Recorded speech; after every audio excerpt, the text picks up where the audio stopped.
Amém. Glória a Deus. Os irmãos estão ouvindo bem? Amém. Nós saudamos a todos os presentes com a paz do Senhor Jesus Cristo. Amém. Os amados que nos ouvem pelas redes sociais, internet, também da mesma forma, com a paz gloriosa do nosso Senhor Jesus Cristo. Hoje nós vamos, amados, trazer uma mensagem, dia de ceia, que nós vamos ler, não necessariamente agora, 4 porções da Bíblia, 4 pequenas passagens da Bíblia, que nós vamos seguir a ordem aqui, cronológica, mas para a leitura da primeira vai ser o suficiente para a gente abrir a mensagem. Amém? Então, convido os queridos a abrirem em Deuteronômio, capítulo 30, verso 19. Eu estou com a versão Almeida, revista e corrigida, mas não há problema qualquer outra versão colocada com Almeida, revista e corrigida, ARC. E nós vamos ler Deuteronômio 30, 19, tá? Há pequenas variações de uma versão para outra, não há problema nenhum quanto a isso, querido. Bem, diz assim a palavra do Senhor nosso Deus: os céus e a terra tomo hoje por testemunhas contra ti, e te tenho proposto a vida e a morte, a bênção e a maldição. Escolhe, pois, a vida para que vivas, tu e a tua semente. É aqui. Vamos orar.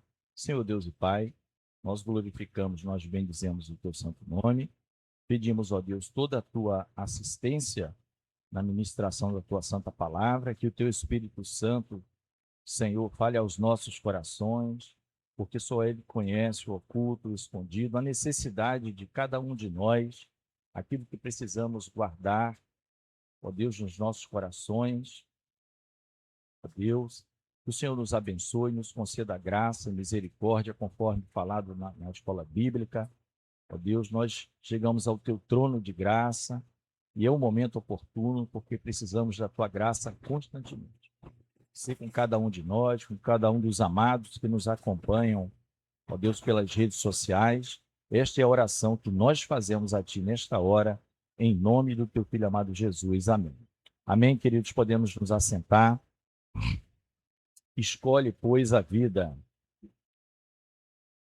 Escolhe, pois, a vida.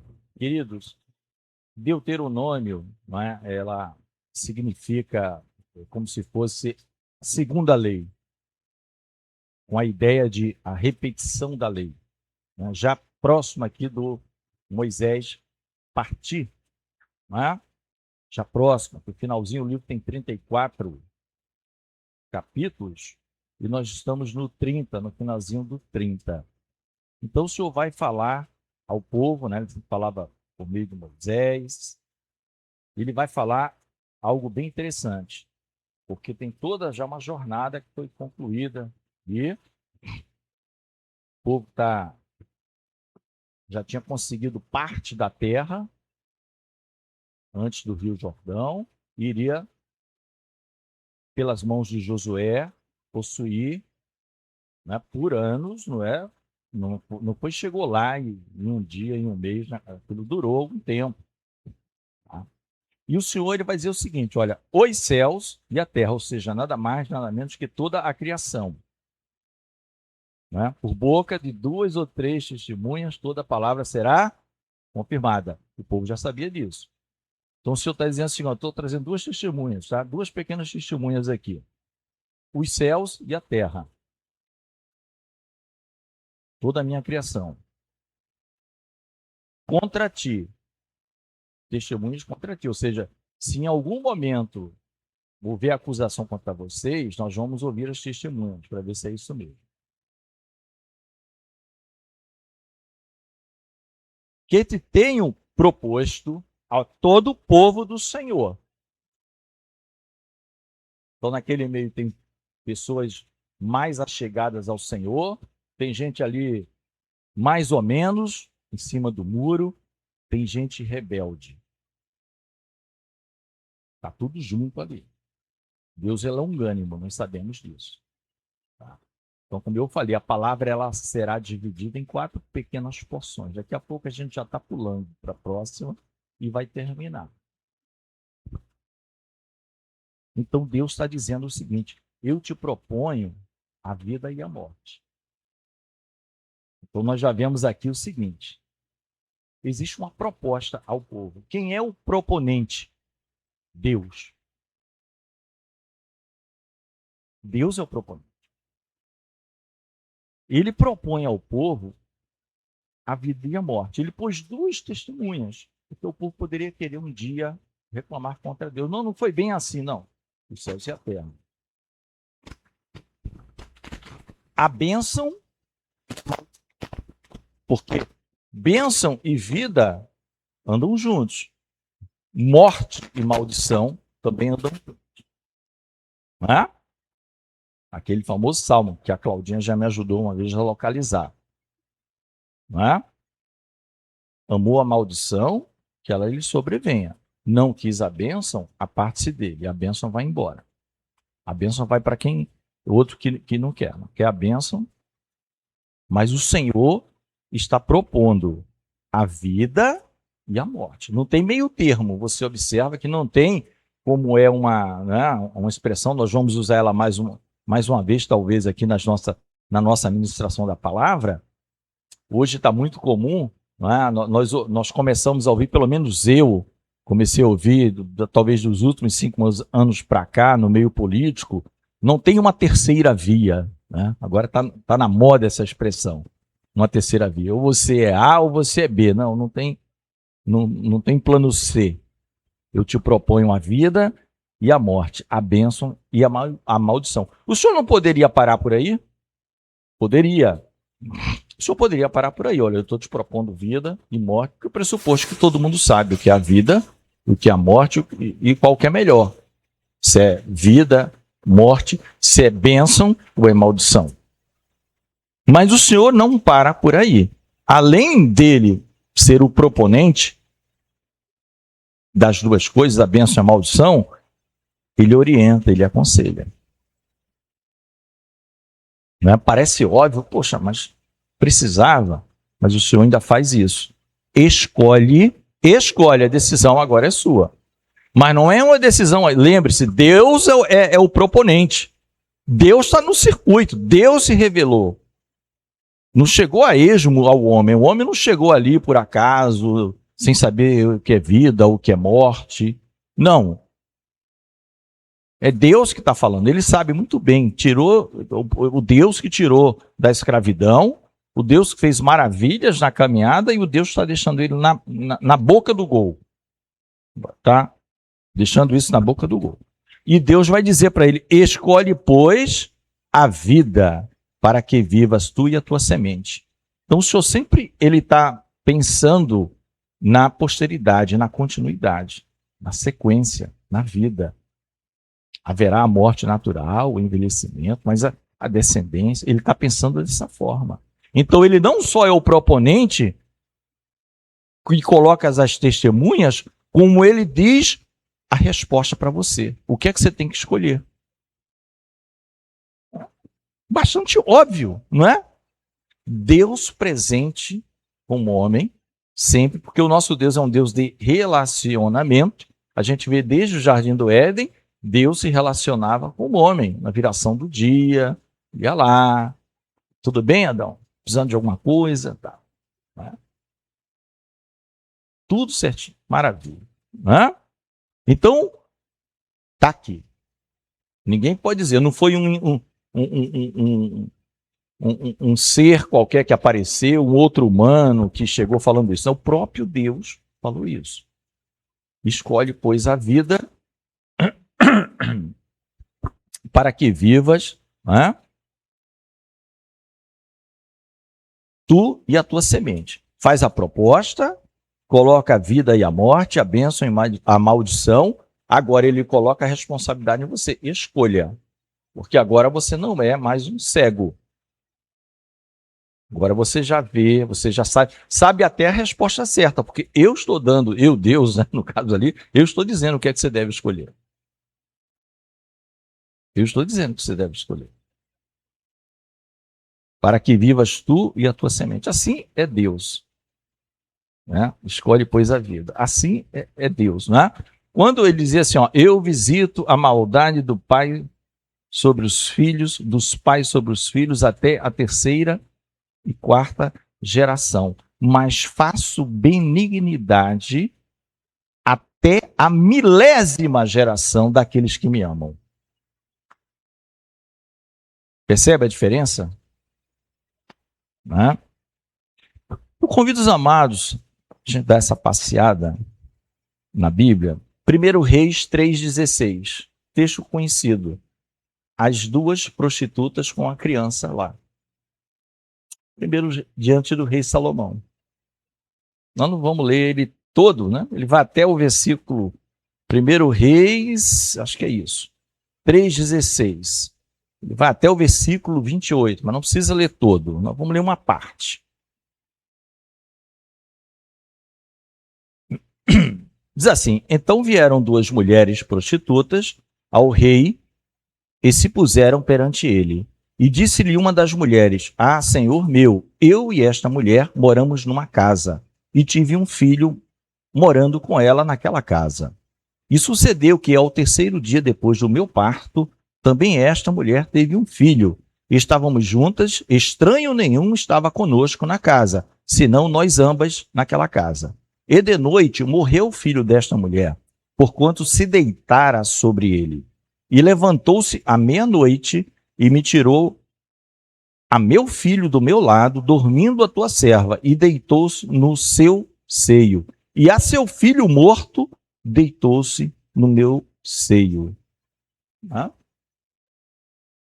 Como eu falei, não vamos ler necessariamente tudo. E vai ficar aquela confusão. Né? O que é que nós vemos aqui? Essas pessoas eram pessoas assim consideradas socialmente dignas ou indignas? Bem dignas, né? Duas prostitutas.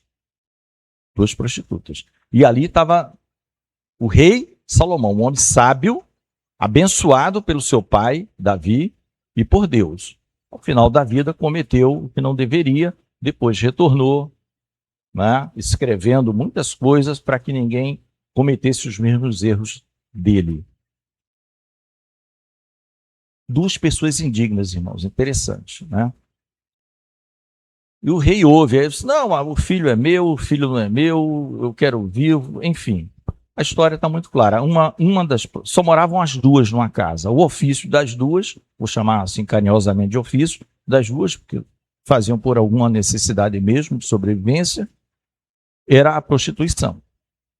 Só que as duas estavam grávidas e uma ganhou o nenê. 3 dias depois do parto da primeira, a segunda também concebeu. Só que a segunda era, pelo que a história conta, que era bem desleixada. Ela assassinou praticamente o filho. Ela deitou sobre o menino, que não era de 3 dias de nascido, ele tinha nascido 3 dias depois. Nasceu naquele dia. E o menino morreu sufocado. Mas a primeira estava guardando bem o seu filho. Ela valorizava a vida do filho que Deus lhe deu. Podia até não saber quem era o pai, mas estava valorizando aquilo. E o rei está ouvindo. O rei está... Duas pessoas bem complicadinhas. O rei está ouvindo. Aí o rei, depois de ouvir toda aquela troca de acusação, sabendo que a primeira prostituta é que estava correta, o filho dela realmente era o vivo, e a outra troca, né? A outra, parece assim, a gente não está pregando sobre isso aqui não, tá, irmão? Isso aqui são outras pregações. A gente está pregando, escolhe, pois, a vida. Escolhe, pois, a vida. Os irmãos já estão entendendo, né, mais ou menos o desfecho disso aqui. Como a Bíblia ela vai numa sequência e ela é relacionada de ponta a ponta com com os mesmos ensinos, de formas diferentes, utilizando-se de personagens diferentes. Né? Escolhe, pois, a vida. O Salomão diz, ó, traz uma espada. Traz uma espada. Interessante, traz uma espada. O negócio da prostituição era tão difícil que a lei dizia o seguinte, não se aceita nem oferta, nem dízimo disso aí. Se não aceitar, não, eu ganhei milhões nessa profissão. Ah? Como tem hoje os famosos acompanhantes de executivos, né? Se você for ver o rendimento daquelas mulheres, você vai trabalhar a vida toda e não vai ganhar o que elas ganham. Porque não acompanha o Zé Ninguém daqui, não. São grandes personagens aí. Você nem sabe. Você nem sabe. Aquilo ali é uma coisa. Traz uma espada. O que é que Salomão diz? Salomão não diz assim, ó. Vamos matar o menino, qualquer método, depois a gente parte no meio e entrega a metade para cada um. Não, é mata o menino vivo.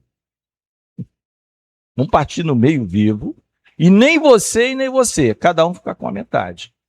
A mãe verdadeira, que amava a vida, disse, meu Senhor, não, pode dar o menino para ela, para outra. Pode dar. Pode dar. Pode dar. Mas a gente escolhe a vida, ainda que com perdas e com dor. Aquilo que Deus nos deu, precioso. Sabe que a outra concordou com a ideia de Salomão? Nem eu, nem você. Mata, nem eu, nem você. Matou o filho dela sufocando. Não valorizou aquilo que Deus deu. Que a vida é dom de Deus. Concordou com a proposta da espada. Salomão está agindo sabiamente. Nem eu, e está cheio de gente hoje em dia assim, né?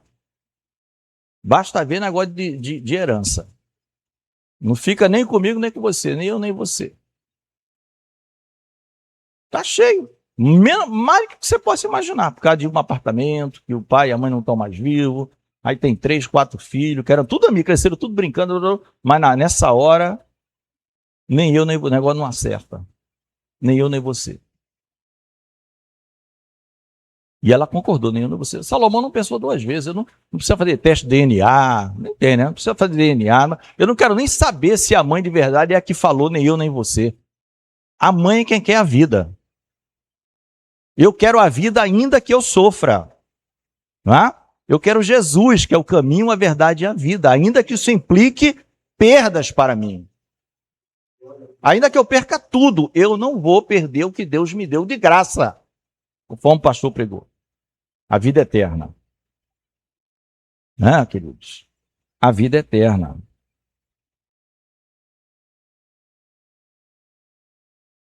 É isso, meus queridos. A palavra diz, a espada, nada é por acaso, até a espada faz sentido. Efésios 4, 12, 13, aquele famoso texto, né? Porque a palavra de Deus é mais penetrante do que espada alguma de 2 gumes, que vai até a divisão da alma e do espírito, juntas e medulas, e é apta para discernir o pensamento do homem. Com essa espadinha aqui eu vou descobrir quem é a verdadeira. Aí o escritor dos Hebreus escreveu, a palavra de Deus é igualzinho espada. Você que está colado com a palavra, lê a palavra de Deus, você discerne que a palavra entrega. E Deus, quando vier julgar, está no 13, ele vai julgar de acordo com a palavra, é o que ele diz. Efésios, né? Foi citado pelo pastor também, que a nossa luta não é contra carne nem sangue, mas contra as hostes celestiais, né, da maldade, contra os principados e potestades. Em 6,17, ele diz assim, a palavra de Deus, para o guerreiro se armar, com muitas coisas, com escudo, capacete da salvação, a armadura, mas a espada do Espírito, que é a palavra de Deus. E o Espírito discerne todas as coisas.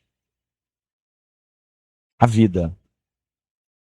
Hoje é simples, a gente está pregando bem simples. A gente já viu lá que Deus falou, os céus e a terra, essas 2 testemunhas, vão testemunhar contra vocês, se vocês escolherem o contrário. perguntar, céu, terra, que... Deus, o senhor está certo. Né? Deus sempre está certo. Nós somos realmente... E a gente olha, isso é Bíblia, isso é uma história da Bíblia. Não, mano, é exatamente assim, se não tiver pior hoje em dia. Nem meu, nem seu. Nem meu, nem seu. A outra, não é? À meia-noite, um horário nobre para a gente que espera a volta do Senhor, fazendo mal. Né? Parece aquelas virgens loucas que ficaram lá de fora. Está com mentira. Meia-noite, perto da meia-noite é a hora da verdade, é a hora de falar a verdade. Está cheio do Espírito, produzindo fruto do Espírito. Perto da meia-noite, espada. Pode entregar o menino. Valoriza a vida. Né? É um resuminho disso aqui. Nós não estamos pregando, tem muita riqueza nessa pregação aqui. Nesse mesmo livro, vamos lá para o 18, 1 Reis 18, 19. Vamos ler até o 21. Nesse mesmo livro. Porque a gente vê que a Bíblia vai estar cheia dessas coisas. O Senhor separou para mim 4. Ele me deu 4, mas tem 400. Se a gente for escolher aqui na Palavra de Deus, estudar situações semelhantes a essas, tá? Mas tem essas aqui para a gente, é o que o estudo de hoje, a mensagem, vamos dizer assim. Né? E nós vamos ver o desfecho. O desfecho, que é o quarto exemplo que nós vamos estar lá no Novo Testamento. Nesse mesmo livro dos Reis, 18, 19, diz assim: agora, pois, envia, ajunta a mim todo Israel no Monte Carmelo, como também os 450 profetas de Baal e os 400 profetas de Azerá, que comem da mesa de Jezabel. Aqui uma pequena explicação para os queridos, né? Azerá, talvez na sua Bíblia seja poste-ídolo. Mesma coisa, Azerá era uma deusa cananita da fertilidade. Cananita, daquela região que o Senhor deu, o nosso Deus deu ao seu povo quando tirou do Egito, toda a terra de Canaã. Então, a briga aqui não era só contra os 450 profetas de Baal, como a gente fala, é 450 de Baal, mais 400 de Azerá, ou do poste ídolo. Se você observar poste ídolo na sua Bíblia, não é que está errado não, era uma forma também de chamar essas divindades. Eles descascavam a árvore nos montes, principalmente fazia ali, ou tiravam mesmo grandes galhos, troncos e faziam uma espécie de poste. E ali sacrificavam os ídolos, a deusa. Tá? Então tinha 850. Do outro lado tinha Elias, achando até que estava sozinho, né? Mas na frente vai dizer, não, só tem eu, não tem mais ninguém. O rapaz, eu separei 7.000, né, de Israel que não dobraram o joelho diante de Baal. Então enviou Acabe os mensageiros a todos os filhos de Israel e ajuntou os profetas no Monte Carmelo. E aí vem o versículo principal que nós queremos destacar aqui para os queridos. Então Elias se chegou a todo o povo e disse: até quando? Quando ele fala até quando, ou seja, é uma situação indefinida, complicada, que o povo está vivendo. Mas está vivendo porque quer. É o 21, tá? Isso. Então Elias se chegou até o povo e diz: até quando? Quando você fala, né? Uma mãe fala com o filho, até quando você vai me tratar assim? Até quando você vai continuar me desobedecendo, né? Então Elias, como representante do Senhor Deus ali, era notório o profeta Elias, todos sabiam que ele era profeta do Senhor. Então a gente vê o tempo todo boca de Deus falando. Rei Salomão.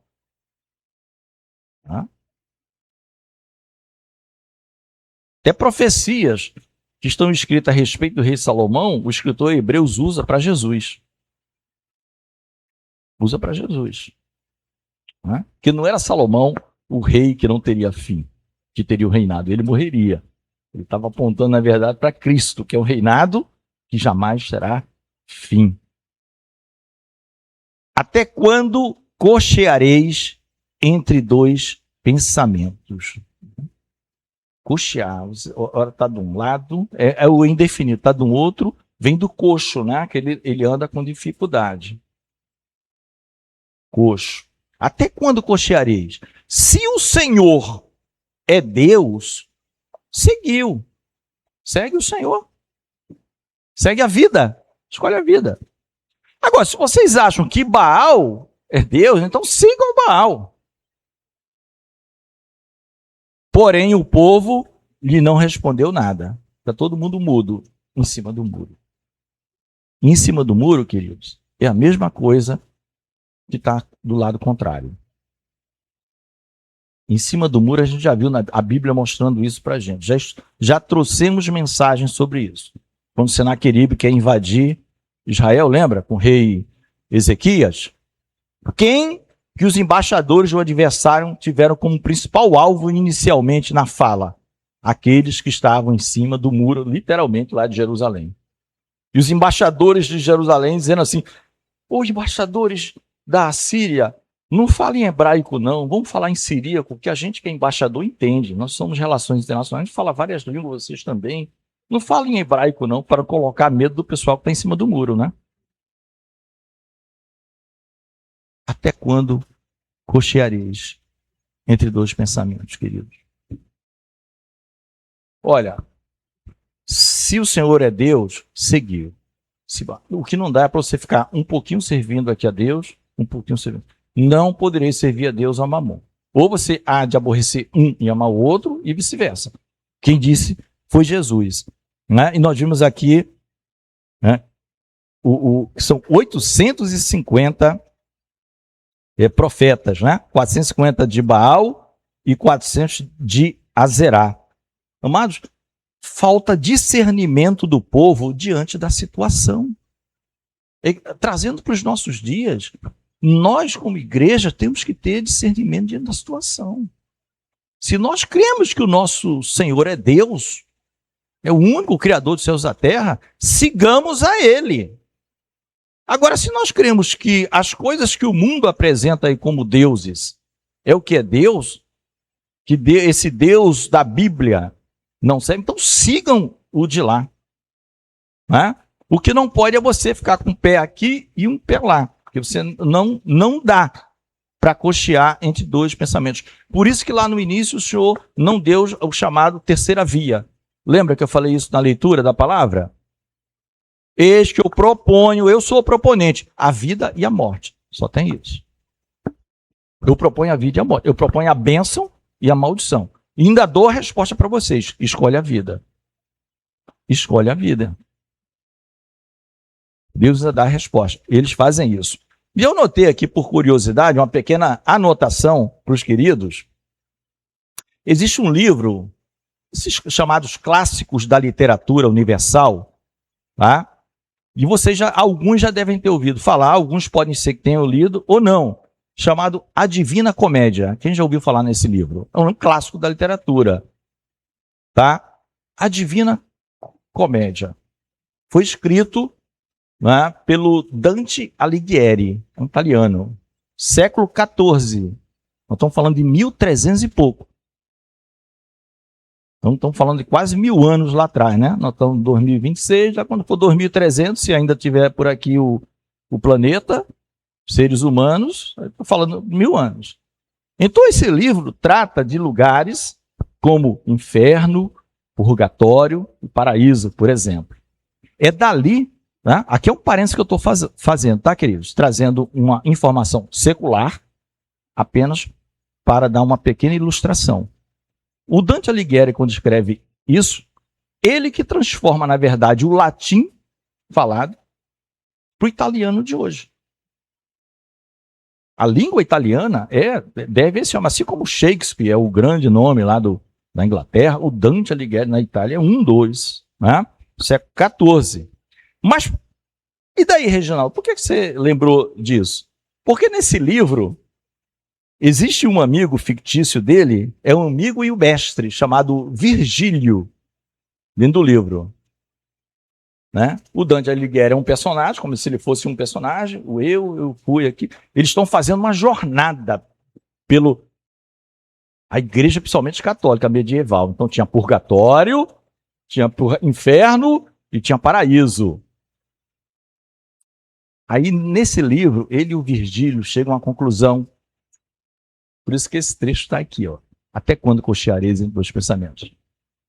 O inferno era dividido em vários compartimentos no livro. Vários. Eles tinham o poder, né? Claro, é uma ficção, uma poesia, a Divina Comédia. E vai num compartimento, aí por que esse pessoal está aqui? O que é que eles eram antes na vida? Por que aquele outro está aqui? Mas tinha um compartimento que era o pior de todos, o mais quente de todos. Era literalmente, como se diz por aí, o infernal. Aquele ali, você sabe para quem é que aquele estava reservado? Pela leitura aqui do texto bíblico? Para os que viviam em dúvida. O inferno reservou ficção, tá, queridos? Lembre-se, eu falei para os queridos, estou abrindo parênteses, fechando parênteses, não tem nada disso na Bíblia. Eu estou explicando que é um clássico da literatura chamada de La Divina Comédia, né? A Divina Comédia do Dante Alighieri. O lugar, o compartimento mais quente do inferno era para o pessoal indeciso. Por isso que o Senhor fala, sua palavra seja sim, sim, não, não. Aquele que se envergonhar de mim diante dos homens, eu também não reconhecerei quando eu voltar com os santos anjos. Então, você não me reconhece? Agora, quem não tiver vergonha de mim, disser, não, Jesus é o meu Senhor, é meu Rei. Ele é a minha vida. Claro que eu reconheço quando eu voltar. Então, é uma ficção, amém? Ficou claro? O irmão pode dizer aí, não, o irmão está pregando um livro secular. Não estou pregando, abri esse parênteses e estou chamando aqui a atenção.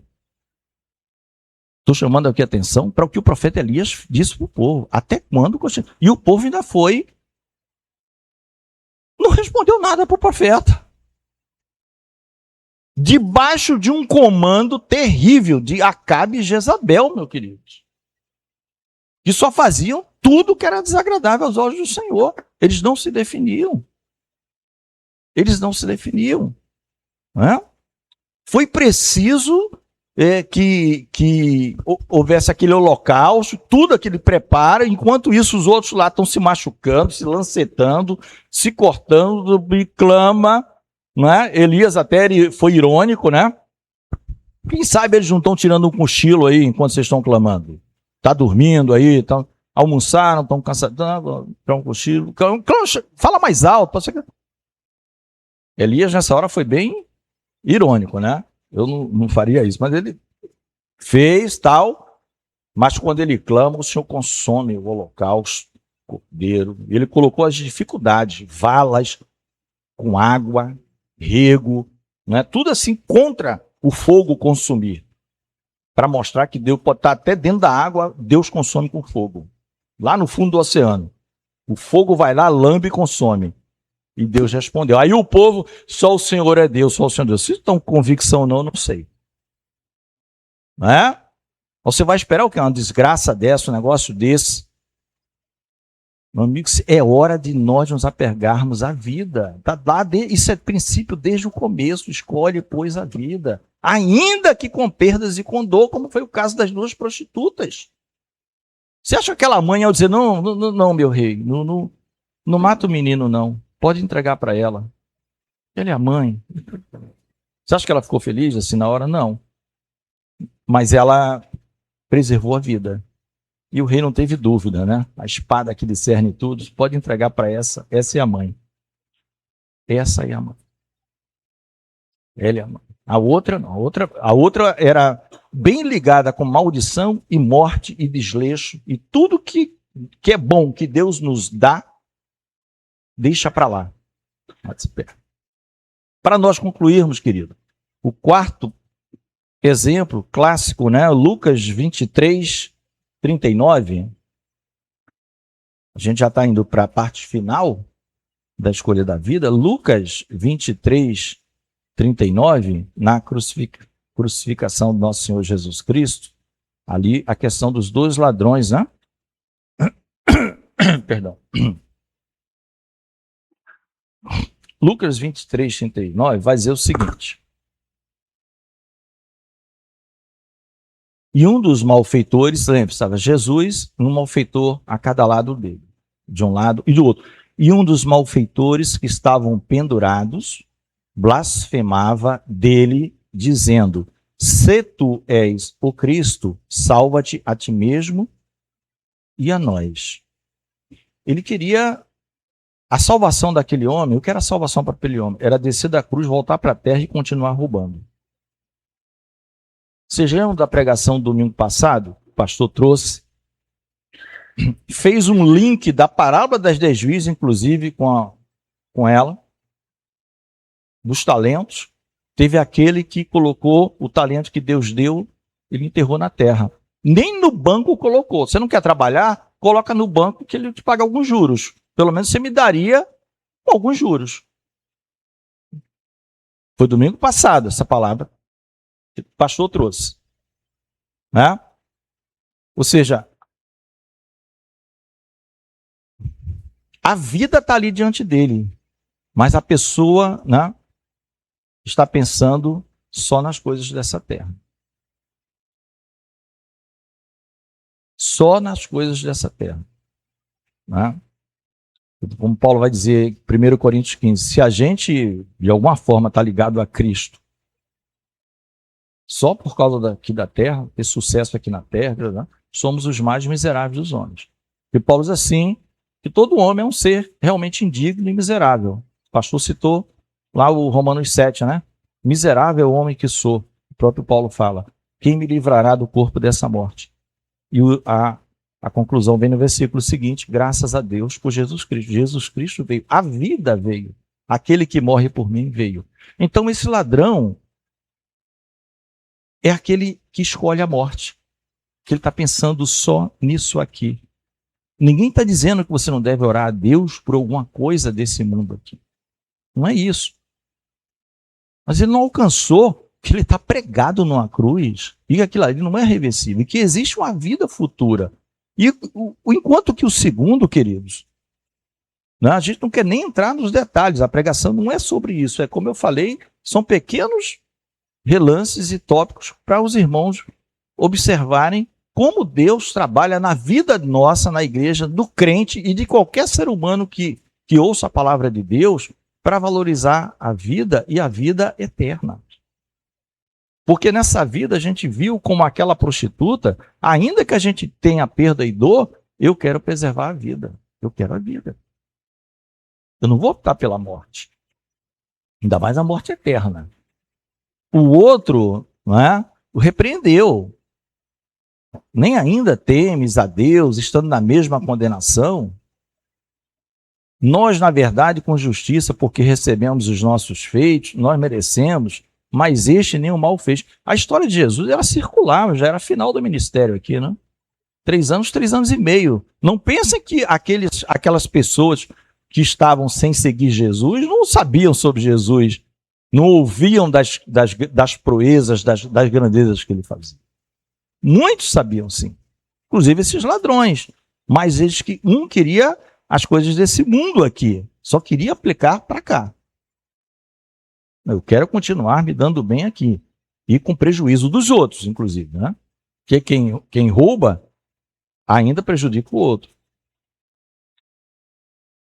E ele vai dizer a Jesus algo muito interessante. E disse a Jesus, aqui eu vou fazer o 42, Carlos, tá? Também são um esclarecimento para os queridos. Eu vou ler o versículo, mas tem um esclarecimento de questão de versão bíblica. Não é um esclarecimento profundo, é uma coisa superficial para os irmãos entenderem. E disse a Jesus, Senhor, lembra-te de mim quando entrares no teu reino. Tá? Aqui está quando entrares. Existem algumas versões também. Lembra-te de mim quando vieres no teu reino. Tá? Existem as duas. Quando entrares e quando vieres. Não, quem está certo, quem está errado. Não. depende do papiro que está sendo utilizado, isso é coisa antiga. Então, a explicação dessa tradução, do quando entrares ou do quando vieres, né, o vieres até cabe melhor, a meu ver, mas é questão de qual texto bizantino, enfim, são os nomes do pessoal que estuda essas, tá? Septuaginta, tradução da Septuaginta, não se preocupem com isso. O aspecto aqui, queridos, é que este homem, aí eu pergunto, os dois homens que estavam lá de Jesus, não é do mesmo tipo que as duas prostitutas? Dois indignos fazendo que fizeram a vida toda coisas indignas. Percebe a semelhança? Dois indignos, mas a vida está ali no meio. O dono da vida está ali no meio, o perdoador está ali no meio, o caminho está ali no meio, a luz está ali, a autoridade máxima está ali. Então esse homem, esse outro, tinha tanta convicção que quando ele fala, lembra-te, quando entrares ou quando vieres, olha o que ele está falando. Ele está falando que Jesus é rei e senhor, que o reino dele não é um reino que existe alguém que ele tem que pedir licença, autorização. Eu vou ver se o rei meu lá do reino permitir, eu lembro de você. Mas eu não sei. Não, ele já está dizendo, eu sei que o Senhor, além de ter o reino, o Senhor é o rei desse reino. Você percebe? Porque ele só podia pedir isso para Jesus se ele considerar que Jesus é o rei. Porque se ele é mais um do reino, ele não tem toda a autoridade. Ele tem que se perguntar a autoridade desse reino celestial.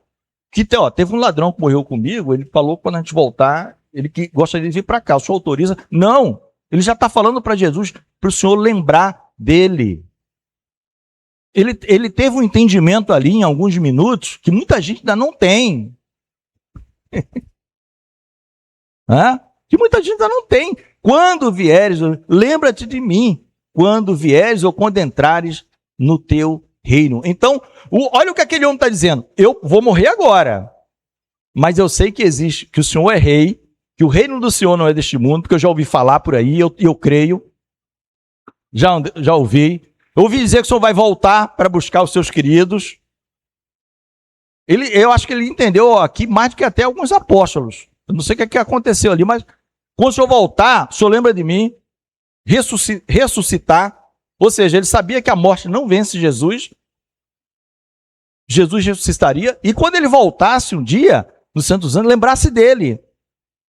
Ele não tinha essa noção espiritual, alma, espírito, né, corpo, mas ele lembrou dele, do corpo dele. O Senhor lembra de mim? Eu não sei quanto tempo vai durar. Né? Eu não sei quanto tempo vai durar. Mas o Senhor ressuscitou, né? O Senhor deu ordem lá para Ezequiel, dar ordem para osso seco, porque a gente não sabe quanto tempo estava ali. E ali foi se formando carne, depois nervo, depois corpo. E aí virou um boneco. O que é que eu faço, Senhor? Agora dá ordem para o Espírito, pede assim, Espírito, entra neles. Aí Ezequiel vai e fala, Espírito, entra. Aí eles se animam, eles se mexem. É o homem, né? O homem era o boneco de barro, mas quando Deus sopra na narina, aí o homem passa a ser alma vivente. Lembra-te de mim quando entrares no teu reino. Aí sabe o que Jesus diz? Hoje mesmo você está comigo para isso. Não é quando eu voltar, hoje mesmo, porque o Senhor estava falando já, existe uma parte espiritual, querido. Embora o Senhor não tivesse derramado o sangue, percebe? A gente está na antiga aliança ainda aqui. Mas o Senhor já tinha dito aos apóstolos para comemorar a ceia. Nós teremos uma ceia hoje. O Senhor já tinha dito aos apóstolos, fazer isso em memória de mim. Né? O pão é o meu corpo e o cálice é o meu sangue. Até que eu volte, hein? Vocês vão fazer isso para nunca esquecerem, em memória de mim. Então aquele homem, ele não tinha muito essa ideia, mas ele sabia da vida. Então existe a vida após a morte, sim. Mas eu não quero, Senhor, que o Senhor me lembre para simplesmente eu ser um ser perdido no espaço. Né? Eu assisti muito quando era criança, perdido no espaço. Dr. Smith e tal, assisti aquilo ali, criança, perdido no espaço. Eu quero estar junto com o Senhor. Lembra-te de mim. O senhor entendeu claramente o que o pastor aqui pregou, desde o início da EBD, a indignidade do homem, o reconhecimento que nós não merecemos nada, tudo é graça. E o Senhor, ele está dando ali, né, vamos dizer assim, como se, o pessoal diz, é como se fosse um protótipo do que seria a evangelização mais para frente. Pessoas indignas, que se quebrantam, que reconhecem que nada podem fazer e que recepcionam a oferta gratuita que vem de Deus. A vida eterna pela graça. Né? Então, por isso que Paulo dizia aos Filipenses, preferia já estar com o Senhor e deixar esse tabernáculo. Era no corpo? Não, porque o corpo de Paulo ainda há de ressuscitar. Mas já era a sua parte espiritual. Paulo não vai falar isso aos Filipenses? Eu podia agora estar com ele já, podia estar agora com ele. Mas tem para mim que ainda tem um trabalhozinho para fazer. Por amor de vocês, vou ficar mais um tempo nesse tabernáculo. Esse era o acontecimento do apóstolo. Que tranquilidade, hein? Que tranquilidade. Era assim, Jesus, meu senhor, o senhor permite que eu fique mais um tempinho para... Tem mais vida ainda para ganhar para o senhor, para o seu reino? Não, tudo bem. Era mais ou menos assim, o apóstolo, né? Era mais ou menos assim. Mas ele disse, olha, é muito melhor estar com Cristo agora. Eu já parti agora, estar com ele, mas aí eu vou deixar de trabalhar aqui. Tem mais um pouco, daqui a pouco eu sei que eu vou embora mesmo. Aí, e o Senhor há de ressuscitar no último dia, primeiro os que dormem. Então, vocês observam que o foco nosso aqui é escolher a vida ou escolher a morte, querido. E para isso, a Bíblia prega exemplos exatamente de pessoas das mais indignas possíveis. 2 prostitutas lá atrás, 2 ladrões mortos com o pior tipo de morte que se tinha na época, aquela morte que era chamada morte lenta, não era algo rápido, era sofrido, era exatamente para você agonizar. E ele escolhe a vida. Tá? E o quando entrares ou quando vieres, né, nesse momento aqui, torna-se relevante se qual que está certo, porque ele já estava projetando um evento futuro. E o Senhor vai dizer, não, hoje, que eu vou morrer hoje, como ser humano, Jesus tinha carne, osso e sangue como a gente, e você também. Você escolheu a vida, isso já está previsto lá em Deuteronômio 30:19. Escolhe, pois, a vida para que vivas. A resposta de Deus foi essa. Se Deus disse que quem escolhe a vida vai viver, quem escolhe a vida, que é Jesus, vai viver. Amém, queridos? Esses 4 exemplos. E tem aquele exemplo triste do até quando cocheareis. Tal da dúvida. Paulo também escrevendo aos Coríntios. Não procede de Deus. A dúvida, né? Quanto ao que o Dante Alighieri escreveu, é um livro de ficção. Né? Mas, só para ter uma ideia, hein? Eles já tinham essa ideia assim, ó. O pior compartimento é que o pessoal que ficou dividindo. Não, Deus um pouquinho, o mundo um pouquinho, era o pior que tinha lá. Descobriram, tá? Ele e o amigo dele, Virgílio. Amém, queridos?